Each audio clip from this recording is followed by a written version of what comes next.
नमस्कार। चलिए आज उस रोजमर्रा की चीज के पीछे छिपे विज्ञान का पर्दाफाश करते हैं, जिसे हम आईना कहते हैं। सवाल तो बड़ा सीधा सा लगता है ना, पर इसके पीछे के जो फिजिक्स है वो सच में बड़ी दिलचस्प है। तो इस रहस्य को सुलझाने के लिए सबसे पहले एक बुनियादी नियम को समझना होगा। एक ऐसा नियम जो ये तय करता है कि हमें चीजें दिखती कैसे हैं। और वो नियम ये है कि प्रकाश यानी लाइट हमेशा सीधी रेखा में चलता है। बस इसे याद रखिए। सोचिए जैसे एक लेजर बीम होती है, एकदम सीधी परफेक्ट लाइन। प्रकाश ठीक वैसे ही चलता है, अपने आप कभी नहीं मुड़ता। अब प्रकाश का ये सीधा सफर तभी बदलता है जब वो किसी चीज से टकराता है, और जब ये टक्कर होती है तो आमतौर पर तीन में से कोई एक चीज होती है। एक, प्रकाश उस सतह से टकराकर लौट सकता है, जिसे हम कहते हैं परावर्तन। दूसरा, वो उस चीज में सोख लिया जा सकता है, जिसे कहते हैं अवशोषण। और तीसरा, वो उसके आर पार निकल सकता है, यानी संचरण। अब आईने के मामले में हमारा पूरा ध्यान पहली चीज पर रहेगा, परावर्तन। तो ठीक है, अब आते हैं उस सीक्रेट पर जो आईने को आईना बनाता है। इसे कहते हैं परावर्तन का नियम। ये एक छोटा सा लेकिन बहुत पावरफुल नियम है। ये कहता है कि आईने से टकराने वाली हर किरण इसी एक नियम को मानती है।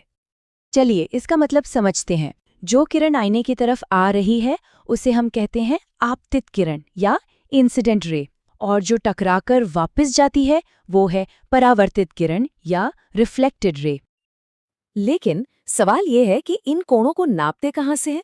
इसके लिए हम एक काल्पनिक सीधी रेखा बनाते हैं जो आईने की सतह से बिल्कुल 90 डिग्री पर होती है। इसे कहते हैं अभिलंब या नॉर्मल। सारे एंगल्स, चाहे आने वाले हों या जाने वाले, इसी लाइन से नापे जाते हैं। तो चलिए एक छोटा सा टेस्ट करते हैं।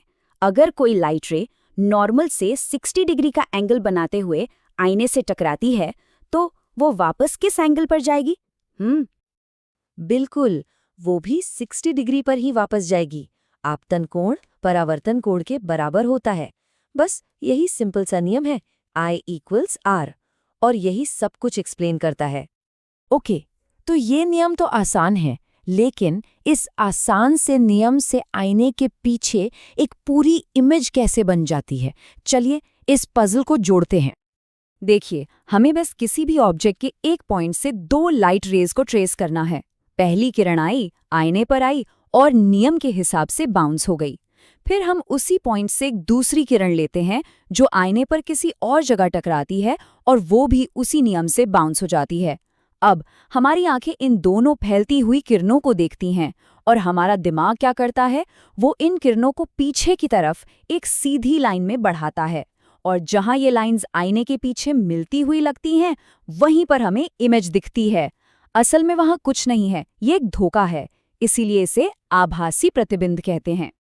तो इस तरह जो इमेज बनती है उसकी कुछ खास बातें हैं। एक, वो सीधी होती है। दो, वो ऑब्जेक्ट के बराबर आकार की होती है। तीन, वो आईने के पीछे उतनी ही दूरी पर दिखती है जितनी दूरी पर ऑब्जेक्ट आगे है। और सबसे मजेदार, वो पार्श्व रूप से उल्टी होती है, मतलब लेफ्ट का राइट और राइट का लेफ्ट। तभी तो एम्बुलेंस पर एम्बुलेंस उल्टा लिखा होता है, ताकि आगे वाली गाड़ी के आईने में वो सीधा दिखे। अच्छा, ये जो प्रकाश का सीधी रेखा में चलने का सिद्धांत है ना, ये सिर्फ आईनों में ही काम नहीं आता। यही कॉन्सेप्ट एक और बहुत ही सिंपल लेकिन कमाल के डिवाइस की भी नींव है। हम बात कर रहे हैं पिन होल कैमरा की। ये बस एक अंधेरा डब्बा है जिसमें एक तरफ एक बहुत छोटा सा छेद है, एक पिन के जैसा, और दूसरी तरफ एक स्क्रीन है। तो होता क्या है, किसी चीज के ऊपर से आने वाली प्रकाश की किरणें सीधे सीधे उस छेद से गुजरकर स्क्रीन के नीचे टकराती हैं, और नीचे से आने वाली किरणें स्क्रीन के ऊपर। किरणें क्रॉस हो जाती हैं, और इस क्रॉसिंग की वजह से स्क्रीन पर जो इमेज बनती है वो हमेशा उल्टी होती है, अपसाइड डाउन।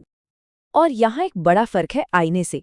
आईने में इमेज का आकार हमेशा सेम रहता है, लेकिन पिन होल कैमरा में अगर ऑब्जेक्ट पास लाया जाए तो इमेज बड़ी हो जाती है और दूर ले जाने पर छोटी। तो देखा, सीधी रेखा में चलता हुआ प्रकाश क्या क्या कर सकता है। हमने समतल आईने यानी फ्लैट मिरर्स का राज तो खोल लिया, लेकिन सोचिए अगर आईना फ्लैट ना हो, उसमें कर्व हो, एक मोड़ हो, तब क्या जादू होगा? जैसे गाड़ियों के मिरर या एक चम्मच में वो प्रकाश को और भी अजीब तरीकों से मोड़ते हैं, लेकिन उनका रहस्य वो हम सुलझाएंगे अगली बार।